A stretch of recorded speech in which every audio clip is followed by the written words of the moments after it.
Voilà, Baruch Hashem, après 15 jours d'arrêt de nos festivités, parce que le cours chez la famille Quin, c'est vraiment nos festivités, mon cours préféré, en français en tous les cas. Et on reprend, après une petite interruption, puisque je n'étais pas en Israël. Et donc on va reprendre, on est aujourd'hui le 5 novembre. Et on va reprendre un petit peu en arrière, un petit peu la paracha de cette semaine, puisque des parachiotes très très importantes, nous n'avons pas pu les voir ensemble. Bien que la semaine dernière, malgré tout, il y a eu un cours sur la paracha, mais en tous les cas pas ici, puisque je suis revenu après le lundi.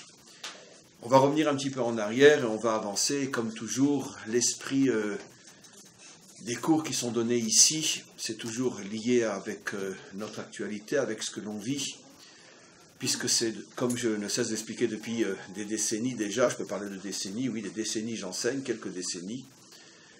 La Torah n'a de sens que si on arrive à la transformer en lumière qui éclaire notre vécu, notre présent, notre vie. Car si la Torah reste de la religion, alors on n'a rien compris à la Torah. Et donc il faut la faire descendre de manière à ce qu'elle puisse nous éclairer à titre individuel, et aussi à titre collectif, notre peuple et les nations en général. Puisque comme le disent nos maîtres, Istakel beoraita ou bara alma, que toute l'histoire humaine est en vérité écrite dans la Torah, simplement il faut savoir décrypter, il faut savoir décoder, il faut savoir arriver à enlever l'habit qui est l'histoire et comprendre le message qui se cache, qui s'habille à l'intérieur de cette histoire. Alors le sujet que je voudrais prendre aujourd'hui, puisque la semaine dernière et la semaine d'avant, on a parlé d'Ishmaël. Cette semaine, on commence à parler d'Esav, et comme on le sait, Esav et Ishmaël sont les deux personnages principaux qui incarnent l'ensemble des ennemis d'Israël durant toute notre histoire jusqu'à la délivrance finale. Évidemment, puisqu'il y a deux ennemis, ils ne correspondent pas à la même approche.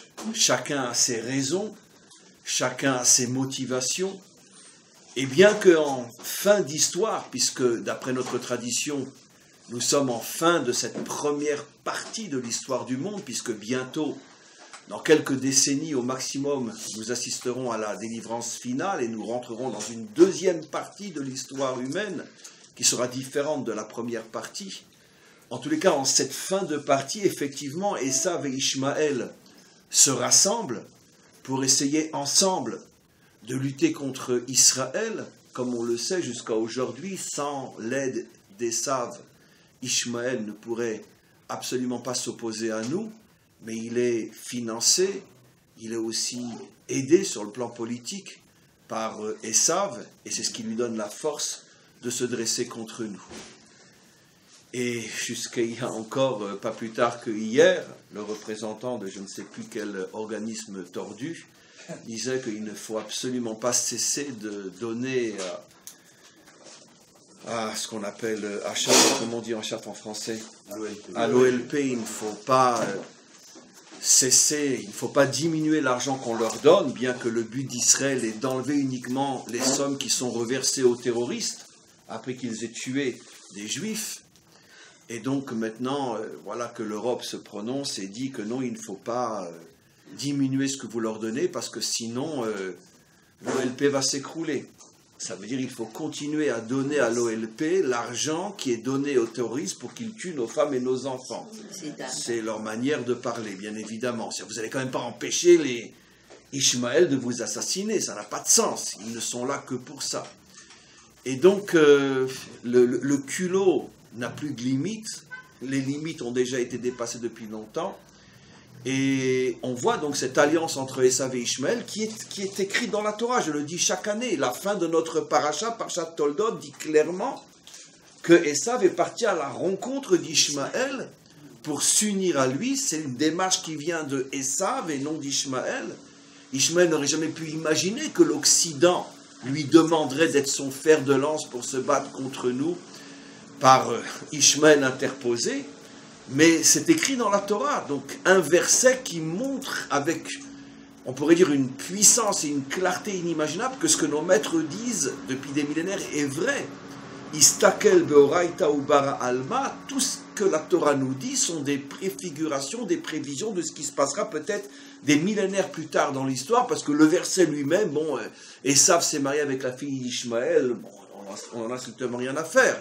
Mais quand on enlève l'habit et qu'on capte le message, on comprend. Effectivement, il aura fallu attendre des millénaires pour comprendre ce verset. L'alliance entre Esav et Ishmaël date de quelques décennies. Jamais Esav ne s'est lié à Ishmaël pour combattre Israël. Mais tout simplement parce qu'Israël était en galoute. Et donc, il n'avait pas besoin de s'unir. Chacun de son côté nous faisait du mal. Mais à partir du moment où Israël revient sur sa terre, à ce moment-là, ils s'unissent parce que l'union fait leur perte. Non, leur perte. Leur perte. L'union fait leur perte. Mais non, laissez-moi terminer le proverbe. L'union fait leur perte. Mais quoi qu'il en soit, on comprend aussi pourquoi ce verset est à la fin de la paracha. Parce que la fin de la paracha implique la fin de l'histoire. Les générations que nous vivons aujourd'hui. Donc, on va revenir maintenant sur les deux personnages.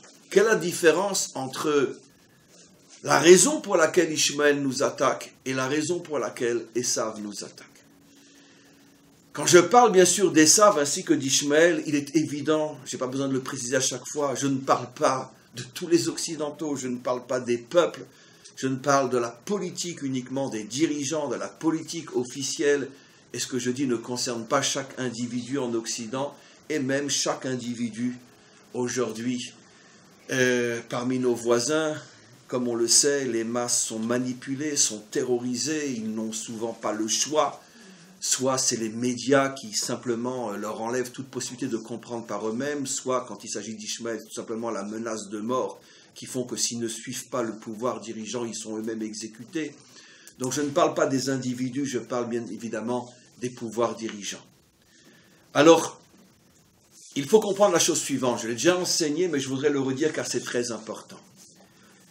Ishmaël, lui, on pourrait dire, est un pur produit israélien.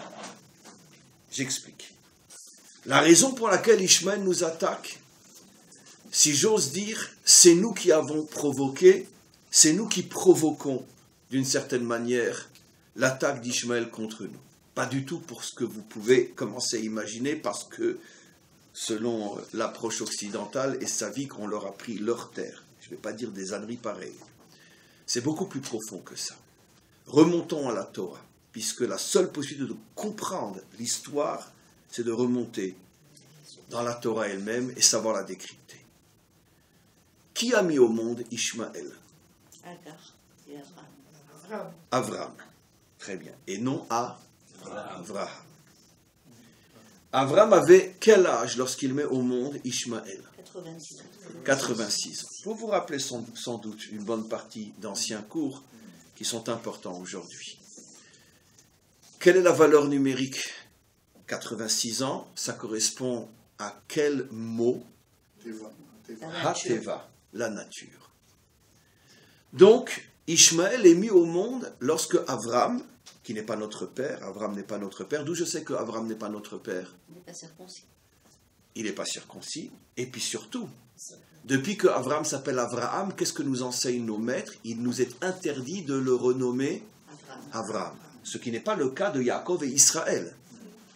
Yaakov, après s'être appelé Israël, nous continuons, parce que la Torah le fait elle-même, l'appeler Yaakov, pour dire que Israël c'est un nom en plus, d'accord? Mais ce n'est pas un nom qui vient annuler le premier. Par contre, Abraham vient annuler le premier, pour bien nous faire comprendre que Abraham n'a rien à voir avec Avram, au point que c'est un interdit aussi grave que de transgresser, par exemple, pour nous, juifs, c'est aussi grave si on s'amusait aujourd'hui à appeler Abraham Avram, sauf quand c'est un verset où il est marqué Avram, et si on l'appelait Avram, c'est une transgression aussi grave que de manger pour nous du jambon beurre. Oui, absolument. Et je fais exprès de vous le dire parce qu'on ne se rend pas compte à quel point c'est grave. C'est un lotacé, c'est un tu ne feras pas.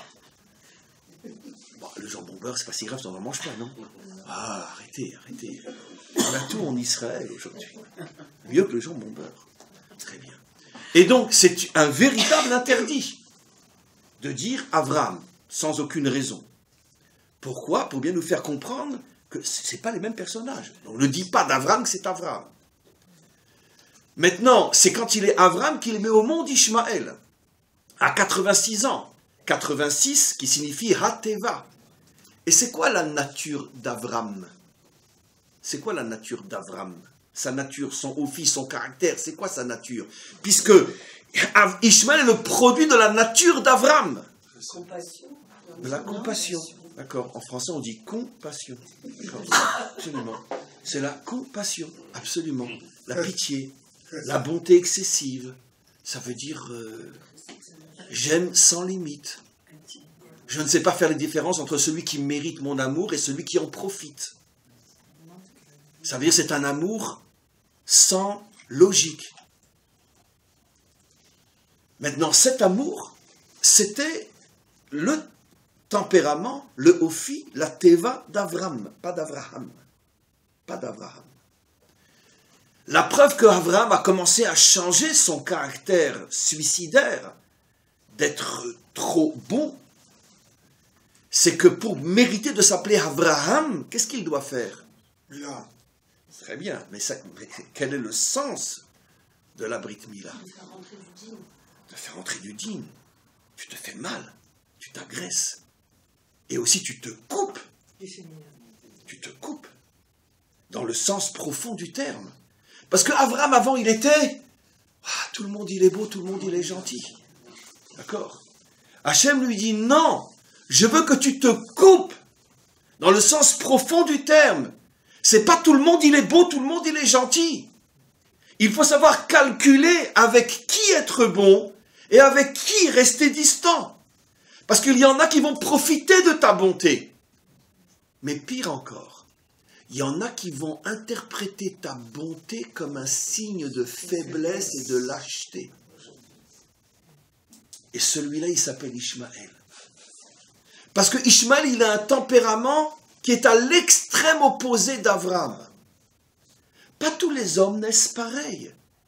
Le grand problème, j'ai fait un cours récemment où j'ai expliqué cette notion, donc je ne vais pas trop m'appesantir là-dessus, je veux surtout vite passer à Esav, mais j'ai besoin d'Ishmaël pour introduire Esav. Le grand problème que nous avons tous, c'est que nous voulons tous enfermer les autres dans notre propre vision et ressenti. Par exemple, dans d'autres domaines, la droite voudrait que tout le monde soit de droite. La gauche voudrait que tout le monde soit de gauche. Les religieux voudraient que tout le monde soit religieux. Les laïcs voudraient que tout le monde soit laïque. Les Lubavitch voudraient que tout le monde soit Lubavitch. Les Dati'im voudraient que tout le monde soit Dati'im. Les Haridim voudraient que tout le monde soit Haridim. Les riches. Quoi les riches? Non, les riches ne veulent certainement pas que tout le monde soit riche. Certainement pas. J'ai compris. Non, il y a des exceptions à ce que je dis. Mais sur le plan idéologique, tout le monde voudrait que tout le monde soit comme moi. C'est ce qu'on appelle le prosélytisme dans les religions. C'est ce qu'on appelle le fanatisme dans les idéologies. Non. Toi, tu es comme tu es parce que ça correspond à ta nature. Mais lui est différent de toi parce qu'il a une nature différente. On n'est pas tous créés sur le même moule. La plus grande preuve, c'est qu'il n'y a pas deux hommes sur Terre qui ont le même ADN.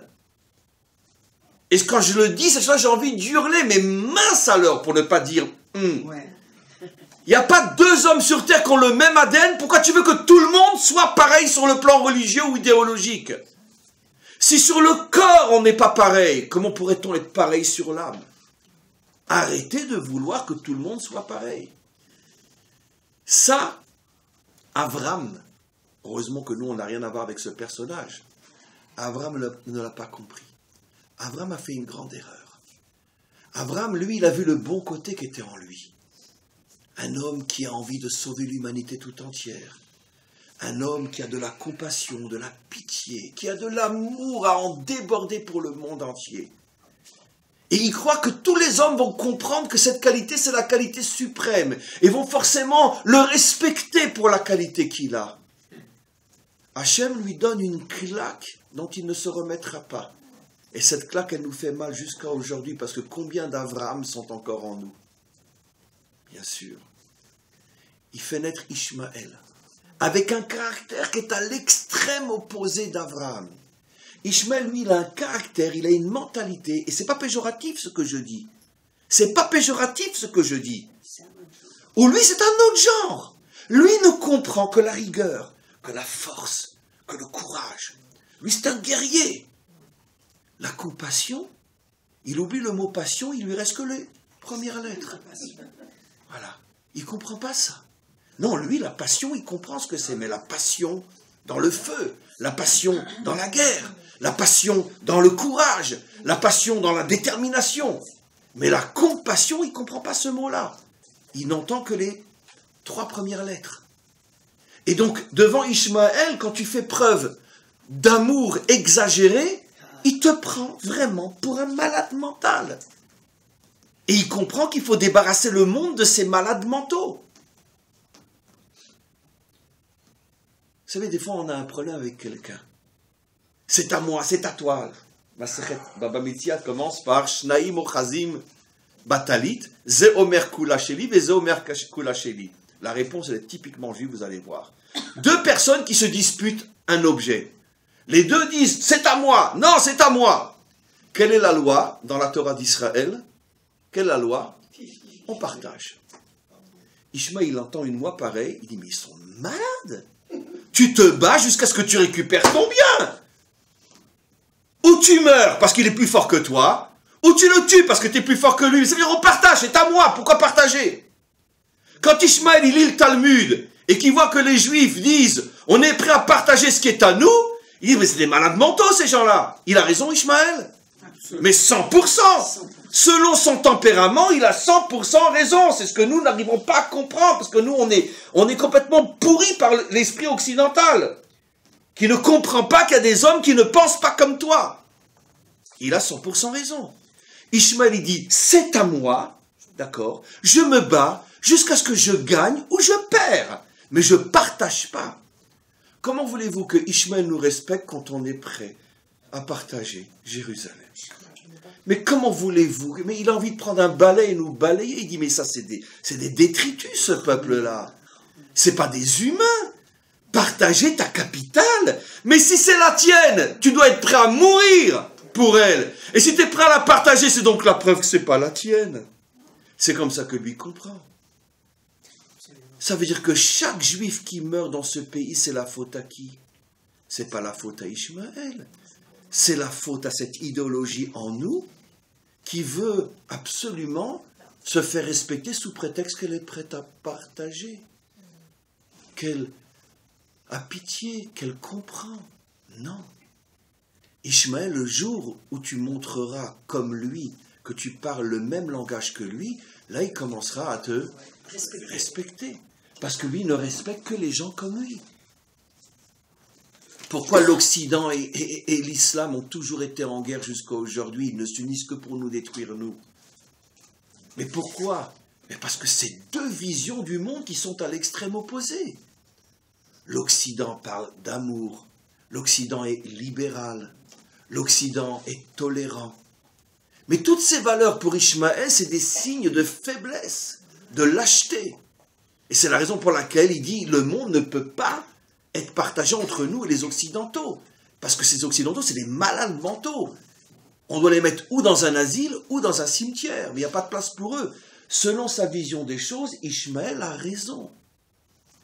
Où il a tort? Eh bien, il a le même tort que les Occidentaux. C'est que chacun veut enfermer toute l'humanité dans son esprit à lui. La Torah, c'est-à-dire le monde, commence par la lettre bête. Oui, on est tous des idiots, on est tous des bêtes. Absolument. Mais quel est le sens profond du bête? On le sait tous. Quelle est la valeur numérique du mot bête? 2. Pour dire que dans ce monde, il y a toujours une chose et son contraire. S'il y a la droite, il y aura toujours la gauche. S'il y a la gauche, il y aura toujours la droite. S'il y a des religieux, il y aura toujours des non-religieux, même après la venue du Mashiach.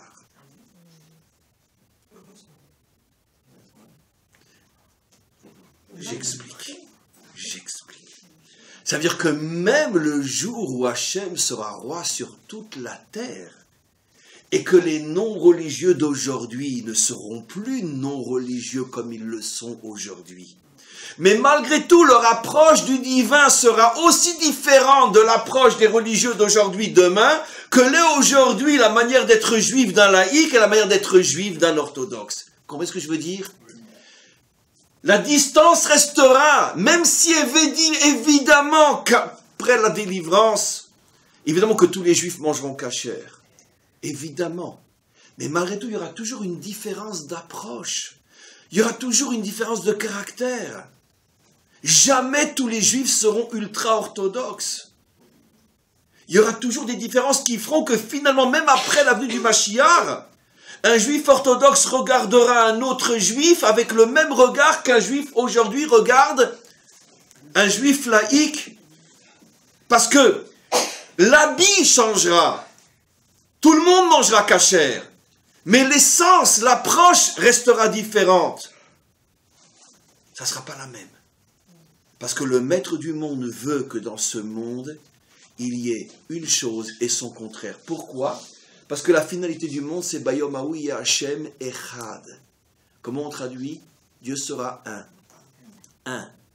Mais un, en hébreu, c'est l'absolue différence de l'uniformité, qui vient du mot uniforme. Uniforme, on est tous pareils. D'accord? Et l'uniformité, c'est l'absolu contraire de l'unité. L'unité, c'est la réunion des contraires. L'uniformité, c'est la disparition des contraires. Tu fais rentrer tout le monde dans le même moule, on est tous des robots, Heil Hitler, ou peu importe. J'ai que mon rabbi, j'ai que ma religion, j'ai que ma laïcité, j'ai que ma droite, j'ai que ma gauche. C'est une forme beaucoup plus soft de Heil Hitler. Ça veut dire qu'on se réunit tous autour d'un même concept. Et ça, c'est l'uniformité qui est l'absolu contraire de la Torah. Comme des milliers d'autres, vous allez voir à quel point, dans les moindres détails, l'histoire que l'on vit correspond à des secrets inimaginables. J'étais ce Shabbat à Hebron, Shabbat Chayei Sarah. Des milliers de Juifs venus de tout Israël, surtout des jeunes. Et vous savez que toute l'année, le Echal de Yitzhak, le Oulam de Yitzhak est fermé. On ne peut pas y rentrer. Pourquoi? Parce que c'est la mosquée principale des musulmans. 2 ou 3 fois par an, on l'ouvre et on a prié là-bas les 3 prières de Shabbat, le vendredi soir, Shabbat matin, Shabbat après-midi, Shabbat soir aussi, Motzei Shabbat, on a prié dans le Oulam de Yitzhak et de Rivka, bien sûr. Mais on peut se poser une question purement théorique, mais dont la réponse est bouleversante. Mais pourquoi l'islam a construit sa mosquée principale sur le caveau de Yitzhak? Normalement, ça aurait dû être sur le caveau d'Abraham. Mais évidemment, sur le caveau de Yaakov, je ne pose pas la question, ils n'ont rien à voir avec Yaakov, puisqu'ils sont nés avant. Mais pourquoi? Le frère qui justement est le frère avec lequel il y a tellement de concurrence. Installe-toi sur le caveau, puisque c'est eux qui ont construit l'intérieur. Donc installe-toi sur le caveau d'Abraham. Ils auraient dû faire... Oh, le caveau d'Abraham, il est petit comme cette pièce-là, jusqu'aux colonnes. Alors que Yitzhak, c'est immense, de quoi recevoir plus de 1000 personnes. On était hier 2000 dans le caveau c'est la mosquée principale. Pourquoi? Qu'est-ce qui se cache derrière? Mais justement, parce que c'est pour nous faire comprendre 2 choses. Tant que vous n'aurez pas retrouvé la mida de Yitzhak, eh ben on ne vous laissera pas aller prier sur le caveau de Yitzhak. Rentrez chez Abraham, ça ne dérange pas Ishmaël. Soyez gentils, mignons, ça ne dérange pas, d'accord? Ça fait des mois qu'on est agressé tous les jours dans le sud-ouest. On ne réagit pas. On ne réagit pas. Bon, encore une terre brûlée, encore un champ brûlé, encore... Bon, c'est pas grave. On ne réagit pas. Vous imaginez les Français dans cette situation? Mais ça serait déjà la 5e guerre mondiale. Vous imaginez un peuple occidental qui tous les jours reçoit des ballons incendiaires sur ses champs? Vous imaginez? Mais ça serait déjà la guerre atomique. Les Juifs, ils sont mignons, gentils. Voilà. C'est nous, c'est notre défaut. Ça nous accompagne jusqu'à aujourd'hui. C'est comme ça, ça fait partie de nous. Puisque la Torah parle d'Abraham, même si le vrai Juif, c'est plus Abraham, mais qu'en irait qu'Abraham est encore en nous. Et donc, il continue. C'est la raison pour laquelle le caveau de Yitzhak est fermé pratiquement 360 jours sur 365. Mais c'est évident le message. Hachem nous dit, vous n'avez pas le mérite de rentrer là. Vous n'êtes pas des Yitzhak, vous êtes des Abraham. Ou des Avram plutôt. Le jour où vous serez des Yitzhak, alors ça sera nouveau à vous. Pour l'instant, allez chez Abraham. Vous n'êtes pas des guerriers. Des vrais, en tous les cas. Ou vous n'êtes pas des guerriers qui pouvaient vous opposer à Ishmaël. Lui, c'est un guerrier, pas vous. Et c'est vrai, malheureusement. Ah, il n'y en a parmi nous des guerriers, mais ils ne sont pas à la tête de l'État, et ce n'est pas la direction réelle qu'a notre politique aujourd'hui. Voilà ce qui se passe. Une autre raison qui est liée à la première, pourquoi ils ont construit la mosquée sur le caveau de Yitzhak et de Rivka, et pas sur le caveau d'Abraham, c'est comme pour nous dire aussi, c'est à l'envers, la même chose. Je ne vous laisserai pas retrouver Yitzhak. On ne vous laissera pas. Et comment? Ben ça, ils se servent des saves, qui se servent aussi de lui, avec tous ses beaux discours, etc., etc., etc. Ces discours, il faut comprendre, ce pauvre Ishmaël, etc. Et donc, comme nous, on est très sensible à un discours très amoureux, très compassionnel, automatiquement, ben, on tombe dans le panneau. Voilà. Alors, ça, c'est ça. Ça, c'est Ishmaël, oui. C'est-à-dire qu'Ishmaël a reconnu la force d'Israël. Justement. Alors, c'est pour ça, justement, c'est pour ça que je vais terminer, que la semaine dernière, on a la solution. Je l'ai enseigné aussi, comme notre ami le dit. Quand c'est que nos maîtres nous disent que Ishmaël fait teshuva, et à notre niveau, fera teshuva, à la mort d'Abraham. Lorsque le modèle de la compassion disparaît, et qu'il ne reste plus que le modèle de la rigueur, à ce moment-là, Ishmaël fait teshuva. La semaine dernière, Ishmaël fait teshuva, disent nos maîtres, il y a une allusion dans le verset, au moment de la mort d'Abraham. Lorsque le peuple juif retrouvera sa dimension Yitzhak, à ce moment-là, non seulement le Oulam d'Yitzhak sera ouvert toute l'année, mais surtout, Ishmaël fera teshuva. C'est intéressant. Pourquoi nous dit-on qu'Ishmaël fera teshuva? Pourtant, avec tout ce qu'on subit de lui, on a presque envie de dire qu'il ne fasse pas teshuva et qu'il aille au diable. Non. Pourquoi? Parce qu'en vérité, il n'est pas vraiment responsable de ce qu'il nous fait. On est en grande partie responsable. Puisqu'il réagit comme ça, parce qu'il a en face de lui une identité qui n'est pas la véritable identité d'Israël. Et si depuis le départ, on s'était comporté avec lui comme Yitzhak, ça fait longtemps que on aurait fait la paix avec lui. Je dis pas une paix, je t'aime, tu m'aimes, je dis pas ça. Même si c'est une paix froide comme on a avec l'Égypte depuis 40 ans, ou comme on a avec la Jordanie, ou comme on commence à avoir maintenant avec l'Arabie Saoudite. On aurait plus ou moins vu, c'est ça. Bon, quand on dit que Ishmaël va faire teshuva, on ne s'attend pas à ce qu'il va mettre une kippa sur la tête. Enfin, il en a déjà une. Mais bon, ça, c'est pas de ça qu'on parle. On parle qu'on arrivera à vivre ici et qu'il nous foutra la paix. Mais pour ça, il faut retrouver la dimension Yitzhak. Donc, c'est la raison pour laquelle nos maîtres nous disent fera teshuva, parce qu'en vérité, c'est toi qui l'as créé. C'est toi qui l'as créé, comme c'est toi qui l'as créé. Après la guerre des 6 jours. Un exemple. Par centaines de milliers, ils ont quitté Hebron. Vous savez pourquoi? Parce qu'ils avaient peur que l'armée d'Israël se venge après le pogrom de 29. D'accord? Et ils ont quitté aussi le Harabaït. Le responsable du WAC est venu et a remis à un officier israélien, je ne sais plus son nom, les clés du Harabaït. Quand Dayan a entendu ça, il a couru derrière en hélicoptère, il leur dit « Mais revenez, c'est pas à nous, c'est à vous !» Que Dieu ait son âme. Mais vous imaginez?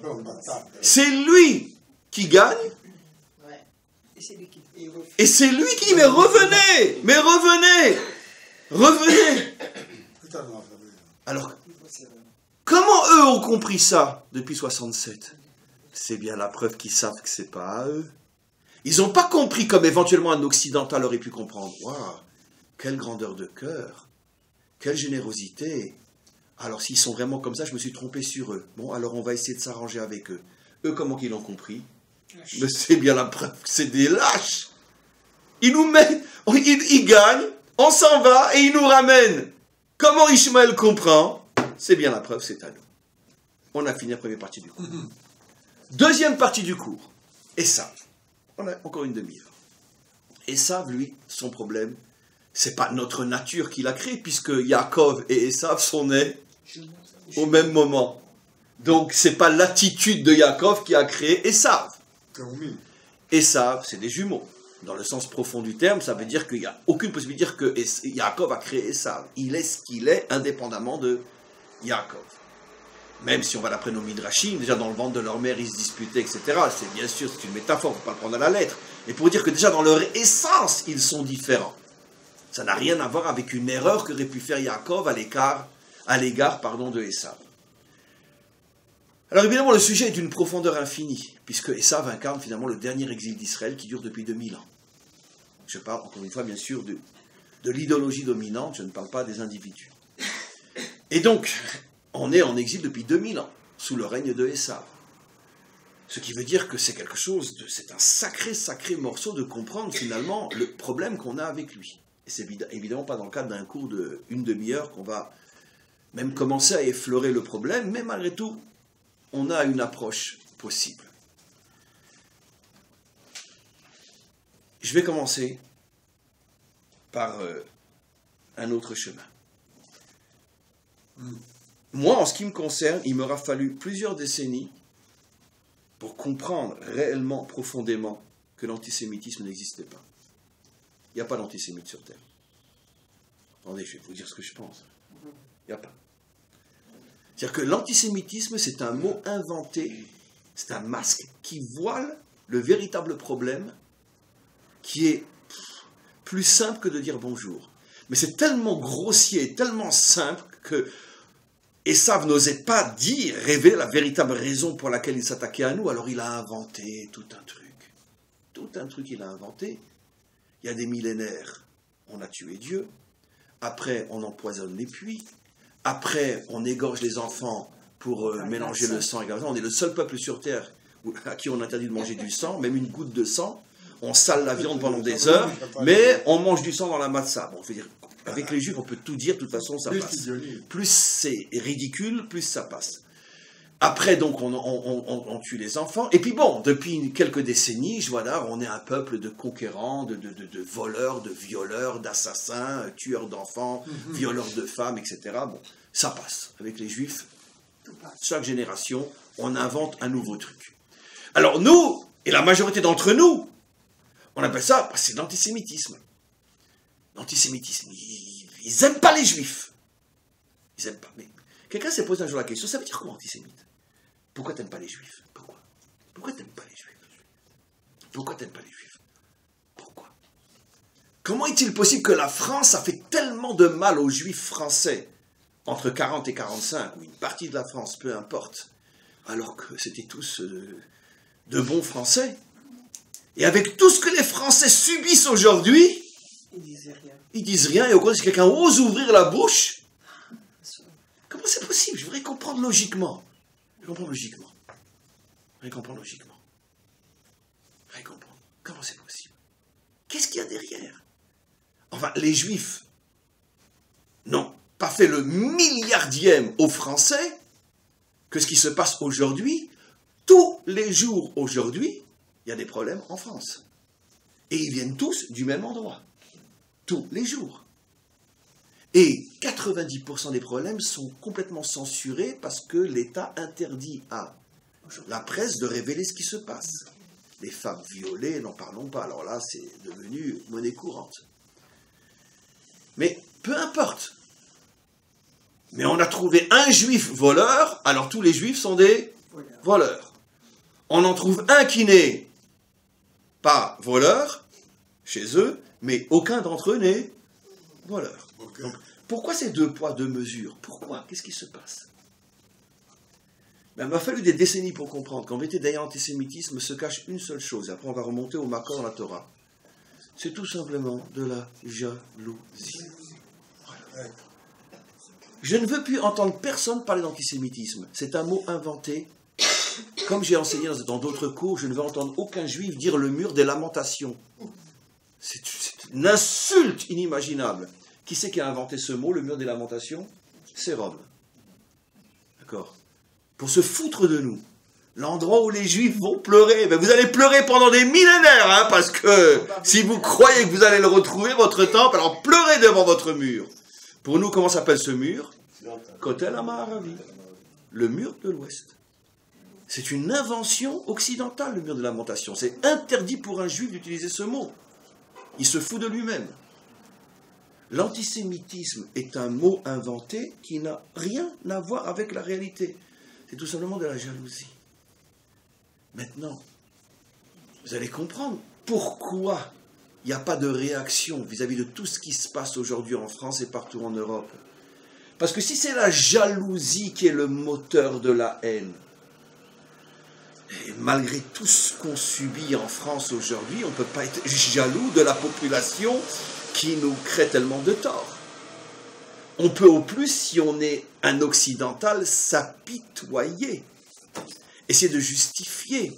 Oui, mais bon, ils n'ont pas une bonne éducation, ils vivent dans des cités, etc. Donc il faut les comprendre, on essaie de justifier. L'approche typiquement occidentale. Mais on ne peut pas être jaloux, puisque dans quel domaine on serait jaloux? Mais le problème des Juifs, c'est que où que tu les mettes, ils deviennent médecins, ils deviennent avocats, ils sont banquiers, Un avocat sur deux était juif à Berlin dans les années 20. Un avocat sur deux était juif. Et presque 2 sur 3 étaient professeurs à l'université en Allemagne avant la montée du nazisme. Et médecins aussi. Ce qui veut dire que là, il y a un phénomène de jalousie. Mais comment ce petit peuple de Zut, qui est éparpillé aux 4 coins de la terre, il arrive toujours à s'en sortir? Mince alors! Alors là, je peux comprendre qu'il y a de la jalousie. Mais on ne peut pas être jaloux, même de gens qui nous font du mal, si en vérité, ils sont tout en bas de l'échelle sociale. Et si on est occidental, au contraire, on va accepter ce qu'ils nous font, on va même chercher la responsabilité chez nous. C'est nous qui sommes responsables parce qu'on ne leur donne pas l'éducation dont ils auraient besoin. Donc comme ils n'ont pas suffisamment d'argent, ben, automatiquement ils sont obligés de voler, ils font du trafic de drogue. Donc finalement, il faut mettre au plus vite un gouvernement de gauche pour pouvoir finalement aider tous ces gens-là à s'en sortir. Voilà la réaction occidentale. Ils ne peuvent pas être jaloux. Au plus, ils vont s'apitoyer. Mais ils ne pourront pas être jaloux. Oui. Pour aller dans votre sens, le mot antisémitisme a été inventé par un Allemand à la fin du XIXe siècle, à l'époque où les Juifs allemands commençaient à devenir médecins, à devenir avocats, à devenir professeurs d'université. Donc il y a eu une réaction en Allemagne. Et là, ça je ne savais pas. Ça confirme donc ce qu'on dit. Ça s'appelait Marr. Bon, Marr. Il faudra vérifier sur... C'est très étrange d'ailleurs, Marr. Oui, j'irai demander à mon Rabbi Google. Mais voilà. Maintenant, d'où est le Makor? D'où on le voit que c'est purement un problème de jalousie. Mais pas... Bon, je l'ai pris au ras des pâquerettes, j'ai parlé d'avocats et de médecins, mais c'est beaucoup plus profond que ça. Comment se fait-il? Pense ceux qui, parmi eux savent, réfléchissent un peu plus loin que l'histoire des banquiers ou des avocats, évidemment, parce que ça c'est la populace, c'est l'antisémitisme, la jalousie de la rue, ou des médias. Mais ceux qui réfléchissent, d'où vient leur jalousie? Mais comment ce peuple fait-il pour traverser l'histoire? Mais on n'a aucun, on pourrait dire, autre cas dans toute l'histoire humaine d'un petit peuple. On est le plus petit de tous. Aujourd'hui, on est peut-être 10, 12 millions dans le monde. On a été 20 millions, 25 millions. On n'a jamais été le tiers des Français. En plus, éparpillés aux 4 coins de la terre, considérés comme rien. Et malgré tout, ils s'en sortent, ils sont toujours là. Et on apprend dans les livres d'histoire nos ancêtres les Égyptiens, nos ancêtres les Babyloniens, nos ancêtres les Perses, nos ancêtres les Grecs, nos ancêtres les Romains. Il ne reste que des ruines. Ça aussi, c'est un sujet de jalousie inimaginable. Mais d'où ils sortent? Alors il va falloir inventer quelque chose pour justifier la jalousie. Ah, mais ils tirent leur force du Satan. Ils sont l'incarnation du Satan sur terre. Et comme le Satan, jusqu'à sa destruction, est très fort, c'est pour ça qu'ils sont très forts. C'est le peuple du diable. Et ça marche. Mais au départ, alors évidemment, une fois qu'on entend après un sermon le dimanche matin que c'est le peuple du Satan, évidemment ils vont tous sortir avec des haches. Mais au départ, ça c'est uniquement le masque. Ce qui a créé le masque, c'est tout simplement un problème de jalousie. Eh bien, c'est toute notre paracha. À partir de quand, dans notre paracha, il est dit « Vaïstom Esav et Yaakov » Esav s'est mis à haïr Yaakov. Quand? Ah, c'est joli ça. Elle est en train de chanter et nous dire « Non, on vous aime ». Et donc, quand il a commencé à haïr? Eh bien, quand Yaakov a reçu les bénédictions à sa place. Alors là, il a commencé à dire « Oh, j'ai trouvé le truc pour le diaboliser, ce Satan. Sale voleur, sale banquier, sale tueur d'enfants, mangeur de sang, empoisonneur de puits. » Pourquoi c'est malhonnête? Mais parce que c'est toi qui lui as vendu le droit d'aînesse. On va expliquer plus profondément. Donc, la bracha, elle va à celui qui a la bechora. C'est le même mot en hébreu. C'est les mêmes lettres. Ça, j'ai déjà fait ce cours. Bechora, bracha, c'est les mêmes lettres. Reçoit la bénédiction celui qui accepte le droit d'aînesse. Comme tu as vendu ton droit d'aînesse, tu veux le beurre et la crème du beurre, mais tu veux pas élever la vache, tu veux le résultat, tu veux le fruit, mais tu veux pas des mois de travail pour que l'arbre donne les fruits. Tu veux la bracha, mais tu veux pas la bechora. Et pourquoi tu veux pas la bechora? Rashi explique. Yaakov a dit Esav a dit à Yaakov, mais qui comprend ce verset qui est tellement simple malgré tout? Il dit non, j'en veux pas parce qu'Anochi olair lamout, parce que je vais mourir. Quel âge ils avaient? Ils avaient 15 ans d'après notre tradition. Mais peu importe, même si on parle de notre tradition, que ça veut dire je ne veux pas de la bechora parce que je vais mourir. Vous savez, même un homme de 95 ans, si on lui paye une belle villa à Miami, il ne va pas dire non, je vais mourir, j'en veux pas. Ici, à plus forte raison, on lui donne 1 million d'euros, il ne va pas dire non, mais je vais mourir, j'en ai pas besoin. Qu'est-ce que ça veut dire Anochi olech lamout? Je vais mourir, je ne veux pas la bechora. À plus forte raison que d'après notre tradition, ils avaient tous les deux 15 ans. À 15 ans, un homme regarde, non, je ne veux pas me marier parce que je vais mourir, je ne veux pas avoir d'enfant parce que je vais mourir, je ne veux pas manger parce que de toute façon je vais mourir, mais aujourd'hui tu es vivant. Personne ne pense à demain. On essaye justement de le refouler le demain. Tous nos maîtres se posent la question, mais qu'est-ce que c'est cette réponse de Esav? Mais ça n'a rien à voir avec la mort physique. C'est parce que quand Yaakov il a demandé le droit d'aînesse, qu'est-ce que c'est pour les explications des maîtres? Il dit, tiens, il veut le droit d'aînesse, ça doit valoir quelque chose ce truc-là, je vais essayer de me négocier. Il a voulu après plus que le plat de lentilles. Parce que si tu veux le droit d'aînesse, lui il s'attendait à ce que l'autre il lui demande 50 €. Il dit non, je veux le droit d'aînesse. Il dit, qu'est-ce qu'il y a dans le droit d'aînesse? Regardez ce que dit Rashi. Le droit d'aînesse c'est très compliqué parce que c'est le service divin, le droit d'aînesse, effectivement, dans toute la tradition biblique, c'est le Bechor qui est censé servir Dieu. Mais Yaakov lui révèle, il lui ment pas. Il dit, mais sache que tu sais, être le Bechor, c'est pas évident. Parce que servir Dieu, c'est pas évident. Regardez ce que dit Rashi. Parce que Dieu, il est très très sévère. La moindre fausse note et paf, il te rentre dedans. Si tu fais la moindre erreur dans le service divin, il te rentre dedans. Parce que le Dieu des Juifs, c'est pas le Dieu de l'amour. C'est un Dieu qui cogne. Très bien. Il est très Ishmaël, le Dieu des Juifs. Ah oui, il cogne. Quand Esav, il entend ça, il dit, ah non, si c'est ça le service divin, mais garde le pour toi, j'en veux pas. Et il l'a vendu. Après, maintenant tu veux le beurre et la crème du beurre, alors tu as vendu ton droit d'aînesse, c'est qui le voyou? Dis la vérité. Pourquoi Yaakov t'a pris les bénédictions? Parce que c'est toi le voleur. Alors que tu as vendu le droit d'aînesse, quand ton père t'a dit, viens, je te bénis, qu'est-ce que tu aurais dû lui dire?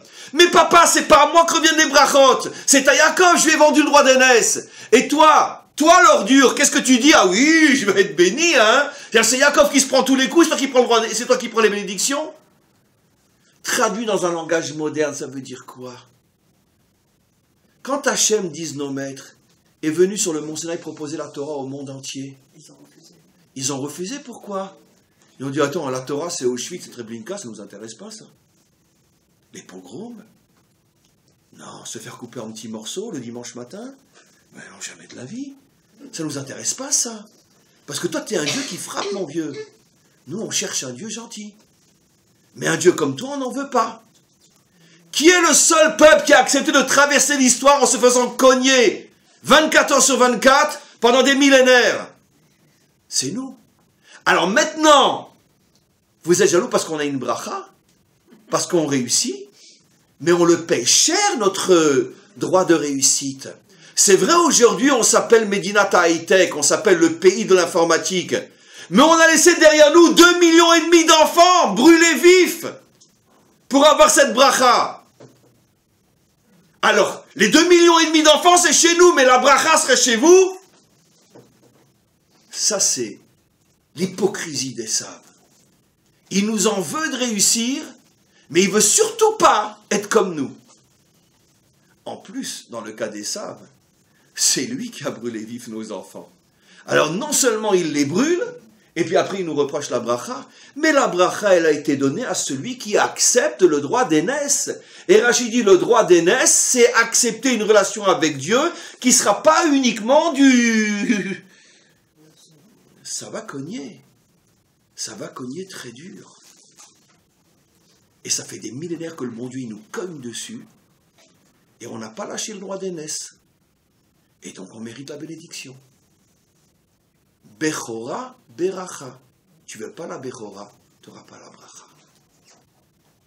Voilà en vérité pourquoi maintenant nos maîtres nous disent que Esav ne fera pas teshuva. Ishmaël fera teshuva, pourquoi? Je parle au niveau de l'idéologie, je ne parle pas au niveau des individus, bien évidemment, encore une fois. C'est très important de le répéter 1000 fois. Pourquoi Ishmaël peut faire teshuva? Parce que Ishmaël, en vérité, il dépend de nous. Change ta nature et il va changer. Mais Esav, il ne dépend pas de nous. On ne peut pas changer. On ne peut pas ne pas être médecin et avocat. On ne peut pas ne pas disparaître. On peut pas, je veux dire, on ne peut pas disparaître. On ne peut pas devenir les Grecs d'Alexandre le Grand. On ne disparaîtra jamais. Et où tu mets un juif, il réussit. On ne peut pas changer ça. Parce que ça, on le doit à Hachem. C'est lui qui nous tient dans sa main. Donc on ne pourra jamais faire changer Esav. Parce que cette jalousie, il l'aura toujours. Donc c'est à lui de changer. Et nos maîtres nous ont prévenus. L'idéologie d'Esav ne changera pas. Au moment de la Teshuvah, il y aura un grand jugement. Fin d'Obadia. Ve'alu moshi'im be'ar Tzion. Lishpot et ar Esav. La seule possibilité, ce sera un grand jugement. Une grande explication entre lui et nous. Dit le prophète Obadia, qui était derrière Agav, un converti de Esav. Et c'est ça le paradoxe. Il n'y a jamais eu dans l'histoire de notre peuple, depuis la naissance d'Abraham ou d'Abraham, peu importe, il n'y a jamais eu autant de convertis que d'Esav. C'est ça le paradoxe absolument incroyable. C'est-à-dire qu'au niveau du peuple, il y a quelque chose d'absolument inimaginable. Jamais dans notre histoire. On a pourtant été avec les Égyptiens, on a été avec les Babyloniens, on a été avec les Perses, on a été avec les Grecs.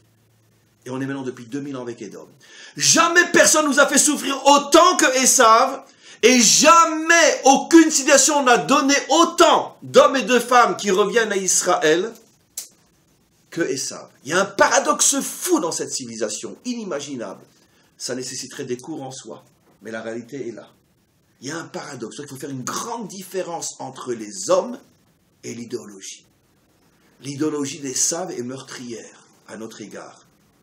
Mais au niveau des hommes et des femmes, il y a un potentiel de millions d'hommes et de femmes qui aiment Israël, qui aiment les Juifs. Ou qui se convertissent, ou qui deviennent tout simplement, comme on le voit de plus en plus aujourd'hui, des hommes et des femmes non juifs qui ont un véritable amour pour Israël et la Torah d'Israël. Et même si ils ont la religion chrétienne. Mais ils sont arrivés à réajuster leur vision d'Israël en tant qu'individu et ils ne représentent plus du tout l'idéologie telle qu'on l'entend à l'ONU ou dans les médias. Ils se sont complètement mis en marche.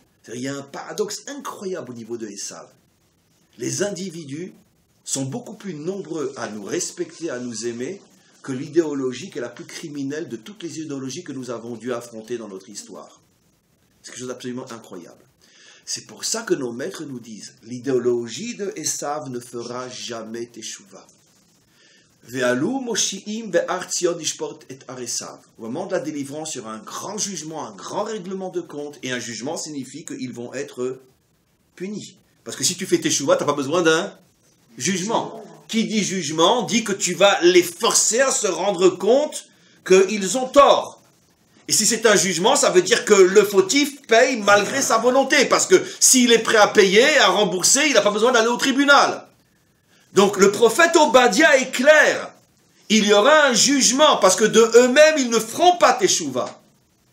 Mais par contre, au niveau des masses, et c'est ce qu'on voit de plus en plus, il y aura oui un retour de plus en plus énorme, et au niveau des masses, bien évidemment que la population de Esav, elle comprendra comment elle s'est fait manipuler par une idéologie jalouse et meurtrière à notre égard, elle fuira cette idéologie, et elle reviendra à ce respect et à cette amitié, voire même parfois cet amour à l'égard du peuple juif. Et à ce moment-là, ça sera bien sûr la délivrance, où Israël et les 70 peuples réunis pourront construire un monde meilleur, et on rentrera dans la nouvelle histoire, l'histoire à partir de la délivrance. Donc, finalement, j'ai terminé. 2 ennemis fondamentaux, celui qui dépend de notre nature, dont nous sommes responsables, Ishmaël, celui qui dépend de notre réussite, dont nous ne sommes pas responsables, on ne peut pas ne pas réussir, car imaginez-vous que si on n'avait pas eu cette bracha, on aurait donc disparu depuis longtemps. Donc automatiquement, c'est cette bracha qui d'une certaine manière est la cause de notre survie, cette réussite, car sinon on aurait disparu avec tout ce qu'on nous a fait et le fait que même quantitativement on était trop peu nombreux pour réussir, éparpillés au milieu des peuples. Donc on ne peut pas changer vis-à-vis de Esav, et donc c'est la raison pour laquelle c'est Esav qui depuis 2000 ans nous fait tellement souffrir, parce que la haine par jalousie est beaucoup plus dure que la haine par nature. Parce qu'encore une fois, la haine par nature peut changer tout simplement si tu changes toi-même, si tu améliores ta nature. Derrière Agav, c'est ce qu'on voit aujourd'hui au niveau politique. On est encore loin de la délivrance, à vision humaine je parle. Mais d'une certaine manière, l'entente plus ou moins cachée que tout le monde commence à voir aujourd'hui, par exemple, entre Israël et l'Arabie Saoudite. Qui l'aurait cru un jour? Qui l'aurait cru un jour? Mais parce que, entre autres, l'Arabie Saoudite commence à se rendre compte que finalement, je veux dire, les Juifs, c'est pas ce qu'on pense. Et que depuis justement qu'on a le gouvernement qu'on a, depuis Baruch Hashem, ils se rendent compte que non, il n'y a pas d'autre possibilité que de négocier et de s'arranger. Parce que leur rêve de nous voir rejetés à la mer, il ne se réalisera jamais. C'est plus possible aujourd'hui. Ne serait-ce que vu les armes qu'on a. Et ils savent très bien qu'on a des armes secrètes, cachées, que si on doit les utiliser, je veux dire, en une seconde, il n'y a plus de Proche-Orient. Sans détruire Israël. Mais ça, je préfère me taire. Mais peu importe. Mais quoi qu'il en soit, ils le savent. Donc c'est cette force inimaginable qu'a Israël aujourd'hui qui font que, ils commencent à nous respecter. Pas par peur, par respect. Parce qu'un musulman n'a jamais peur. Et ça, je le dis à leur avantage. Un musulman n'a pas peur. Il est prêt à mourir. La peur et la mort, il ne connaît pas. Il ne connaît que la force et le respect de la force. Et c'est pour ça qu'aujourd'hui, il commence à nous respecter. Et donc, c'est ce qui va, on pourrait dire, continuer jusqu'à la délivrance finale. Et quand tout Ishmaël aura devant lui le modèle d'un peuple revenu à sa véritable identité, avec eux, on s'arrangera. Avec ça, ce sera plus compliqué. Il y aura ce jugement. Et il y aura la délivrance finale. Amen.